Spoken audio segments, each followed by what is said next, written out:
여러분 안녕하세요. 어느새 세 번째 시간이 되었습니다. 오늘의 이야기는 시애틀 추장의 위대한 연설입니다. 나는 1944년에 태어났다.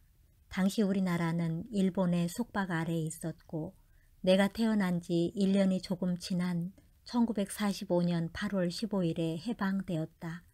그리고 내가 7살이던 1950년에 6.25 전쟁이 일어났다.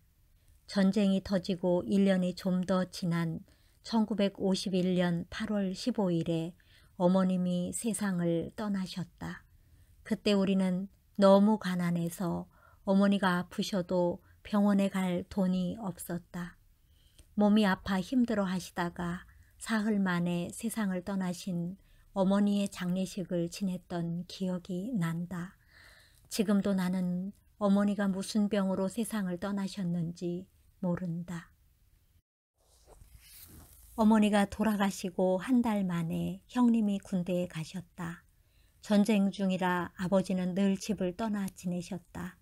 그때 큰 누님이 15살, 작은 누님이 13살, 내가 8살, 동생이 4살.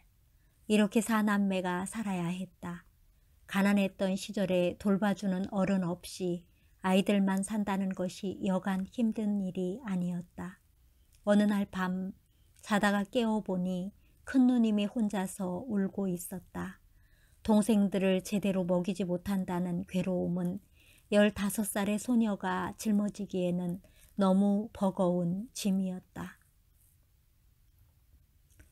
우리나라 경제가 조금씩 좋아지면서 앞으로 마이카 시대가 온다고 했다. 그런 날이 온다고? 언제? 내가 자동차를 소유한다는 것은 상상할 수도 없는 일이었다. 1972년에 박정희 대통령이 10월 유신을 선포하면서 내세운 기치가 100억 불 수출 1000불 소득이었다. 1인당 국민소득 1000달러는 당시의 꿈같은 목표였다. 그런데 지금 우리나라의 국민소득은 3만 달러에 이른다. GNP 65달러 시대에서부터 3만 달러 시대까지 두루 겪은 내 인생은 골동품적 가치를 지녔다고 생각한다. 나는 정말 어려운 시대를 살아왔다. 내가 어렸을 때의 소원은 배부르게 먹는 것이었다. 보통 7월 초에 보리를 추수하고 11월에 벼를 추수했는데 가을에 거둬들인 벼로 보리를 추수하는 7월까지 8개월을 먹고 살아야 했다. 하지만 5월이 되기 전에 대부분 쌀이 동났다. 보리가 나오는 7월까지는 먹을 것이 없어서 사람들이 산에 가서 나무 껍질을 벗겨 먹거나 들에서 나물이나 풀뿌리를 뜯어서 먹어야 했다. 채소가 몸에 좋다고 하지만 나물에는 독성이 있어서 곡식과 섞어 먹어야 한다. 나물만 먹으면 체독이 들기 때문이다. 여자들의 얼굴이 퉁퉁 붓고 야맹증이 생기는 것이 그 증상이다. 당시 여자들은 체독증에 많이 걸렸는데 독성이 없는 나물은 쑥뿐이어서 쑥은 뿌리까지 모조리 캐다가 먹었다. 나는 7월생인데 갓 거둬들인 보리를 먹을 때였다. 어머니가 살아계시는 동안에는 늘 먹는 보리밥 위에 흰쌀이 조금 덮여 나오는 날이 있었는데 지금 돌이켜보면 그날이 내 생일이었다. 그때는 쌀밥 먹고 운동화 신으면 더 바랄 게 뭐가 있어? 라고 생각했다. 지금은 내가 먹고 사는 수준이 그 당시 대통령보다 못하지 않을 것이다.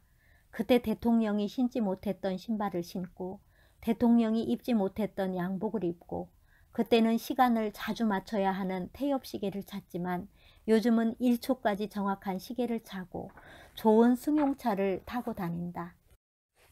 용인 자연농원에 가보면 이승만 대통령이 탔던 단발 비행기가 전시되어 있는데 이제는 그런 비행기를 타라고 해도 불안해서 타지 않을 것이다.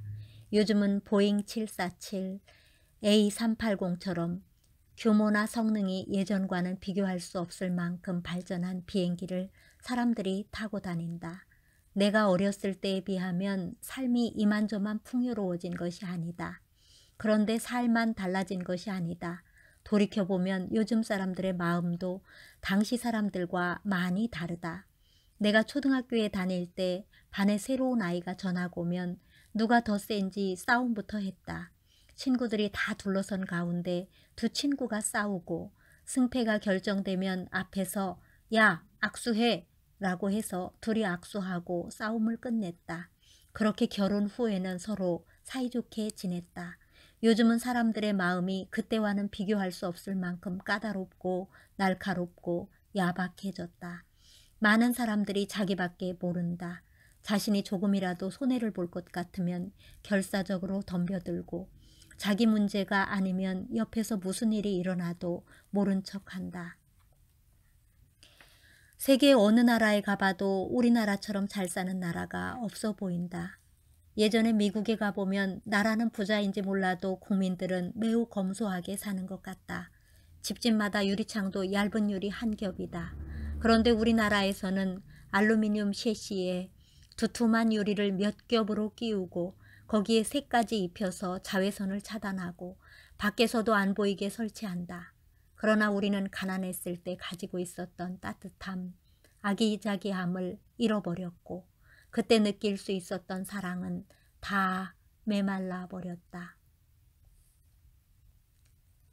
유럽 사람들이 아메리카 대륙을 발견하면서 영국의 청교도들이 신앙의 자유를 찾아 미국으로 옮겨갔다.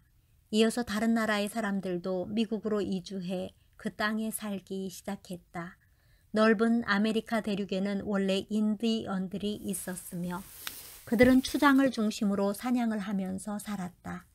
인디언 추장들 가운데 시애틀이라는 사람이 있었다.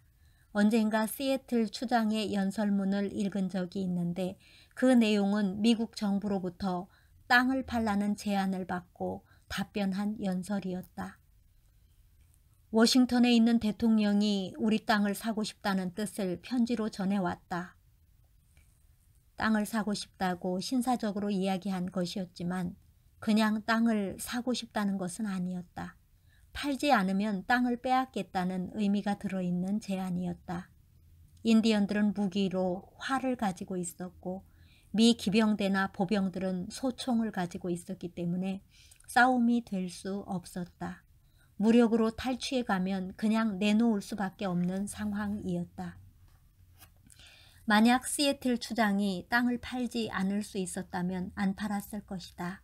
인디언들은 그 땅에서 자신들의 삶을 계속 이어갔을 것이다. 그러나 그런 선택의 여지가 없었다. 그래서 시애틀은 이렇게 되묻는다. 땅을 사고 싶다고 전해왔는데 하늘과 땅을 어떻게 사고 팔 수 있는가? 그들에게는 땅을 판다는 것이 이해가 안 되는 생각이었다. 신선한 공기와 맑은 물, 비옥한 토지는 인간의 것이 아니었다. 그것은 자연의 영역이며 인간은 은혜로 그것을 누리며 사는 것이었다. 그것을 어떻게 자신들의 것이라고 할 수 있겠는가? 향긋한 꽃은 그들의 누이였고 곰과 사슴은 그들의 형제였다. 바위산 꼭대기, 얼룩말의 체온, 그 모든 것이 그들과 함께 사는 가족의 채취였다. 시내와 강물은 그냥 흐르는 것이 아니라 그들의 피가 흐르는 것과 같았다. 그런데 그것을 어떻게 돈을 받고 팔 수 있다는 말인가? 말이 안 되는 이야기였다. 그러나 팔아야 했다. 만일 우리가 당신들이 원하는 대로 이 땅을 판다면 이 땅의 신성함을 알아달라. 시애틀 추장은 백인들이 자기의 형제에게 따뜻하게 대하듯이 인디언들의 형제인 강물에게도 친절하게 대해주길 바랐다. 비록 땅을 판다 해도 삶의 바탕이 되는 맑은 공기의 소중함을 알아주기를 바랐다. 할아버지의 숨결처럼 아이들에게 영감을 불어넣는 바람의 소중함도 알아주길 바랐다. 초원에서 꽃향기를 가득 실은 바람을 만날 수 있도록 그 땅을 유지해 주기를 바랐다. 그는 모든 이들에게 말하고 싶었다. 땅은 자신들의 어머니이며 그 땅을 터전 삼아서 모든 일이 일어난다는 사실을. 땅은 인간의 소유가 아니라 인간이 땅에 속해 있다는 사실을. 그래서 땅을 팔라는 백인들에게 부탁하고 싶었다.